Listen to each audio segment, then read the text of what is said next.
ಕೆಲವೊಂದಿಷ್ಟು ಮನೆಮದ್ದುಗಳನ್ನು ಹೇಳ್ತೇನೆ. ಆ ಮನೆಮದ್ದುಗಳನ್ನು ನೀವು ಬಳಸೋದ್ರಿಂದ ಡಯಾಬಿಟಿಸ್ ಅನ್ನ ಸಂಪೂರ್ಣವಾಗಿ ನೀವು ರಿವರ್ಸ್ ಮಾಡ್ಕೊಳ್ಬಹುದು. ಫುಡ್ ಸ್ಟೈಲು, ಲೈಫ್ ಸ್ಟೈಲು, ಮನೆಮದ್ದು ಇಷ್ಟೆಲ್ಲ ಆಯ್ತಲ್ಲ. ನಾವು ಹೇಗೆ ಯಾವುದೇ ಕಾಯಿಲೆನ ವಾಸಿ ಮಾಡ್ಕೊಳ್ಬೇಕಂದ್ರೆ ಕೆಲವೊಂದು ವಿಚಾರಗಳನ್ನು ತಿಳ್ಕೊಬೇಕು. ಆ ಕಾಯಿಲೆ ವಾಸಿ ಮಾಡ್ಕೊಳ್ಳೋದು ತುಂಬಾ ಈಸಿ ಮೆಥಡ್ ಹುಡುಕ್ಬೇಕು. ಈಸಿ ಮೆಥಡ್ ನಾವೆಲ್ಲ ಹೇಳ್ತಾ ಇರೋದು ಈಸಿ ಮೆಥಡ್. ಎರಡನೇದೇನಂದ್ರೆ ನಮ್ಮಷ್ಟಕ್ಕೆ ನಾವೇ ಮಾಡ್ಕೊಳ್ಬೇಕು ಅದನ್ನ, ಅಂತ ಮೆಥಡ್ ಇರ್ಬೇಕದು. ಮೂರನೇದೇನು ಅಂತ ಹೇಳಿದ್ರೆ ಖರ್ಚಿಲ್ದೆ ಆಗ್ಬೇಕದು. ಇದೆಲ್ಲ ನಾ ಹೇಳ್ತಾ ಇರ್ತಕ್ಕಂಥದ್ದು ಯಾವುದೇ ಖರ್ಚಿಲ್ದೆ ಆಗ್ತದೆ. ನಮ್ಮಷ್ಟಕ್ಕೆ ನಾವೇ ಮಾಡ್ಕೋಬಹುದು, ಸುಲಭವಾಗಿ ಮಾಡ್ಕೋಬಹುದು. ಮತ್ತೆ ನಾಲ್ಕನೇ ಮೆಥಡ್ ಏನಂದ್ರೆ ಅದರಲ್ಲಿ ಸೈಡ್ ಎಫೆಕ್ಟ್ ಇರಬಾರ್ದು. ಈ 4 ಮೆಥಡ್ ಇರತಕ್ಕಂಥ ಪದ್ಧತಿಯಿಂದನೇ ಪರಿಪೂರ್ಣ ಆರೋಗ್ಯ. ಇದಿಲ್ಲದೆ ಇದ್ರೆ ನಾವೇನ್ ತಿಂದ್ರು ಏನ್ ಮಾಡಿದ್ರು ಎಷ್ಟೇ ಔಷಧಿ ತೆಗೆದುಕೊಂಡ್ರು ಒಂದು ಔಷಧಿಗೆ 100 ಸೈಡ್ ಎಫೆಕ್ಟ್.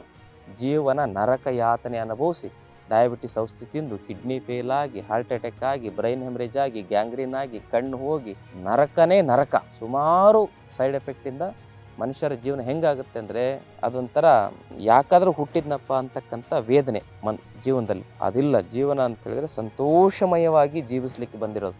ಅದಕ್ಕಾಗಿ ನಾವೇನು ಮಾಡಬೇಕು, ರೋಗವನ್ನ ಸರಿಯಾಗಿ ತಿಳ್ಕೋಬೇಕು. ರೋಗದ ಯಾವ ರೋಗ ಬರ್ತದಲ್ಲ ಅದ್ರಲ್ಲಿ ಏನೋ ಇಂಗ್ಲೀಷಲ್ಲಿ ಹೇಳಿದ್ರೆ ನಮ್ಗೆ ಅರ್ಥ ಆಗದೇ ಇರೋ ಭಾಷೆಯಲ್ಲಿ ಹೇಳಿದ್ರೆ ನಮ್ಗೆ ಅರ್ಥ ಆಗೋದಿಲ್ಲ.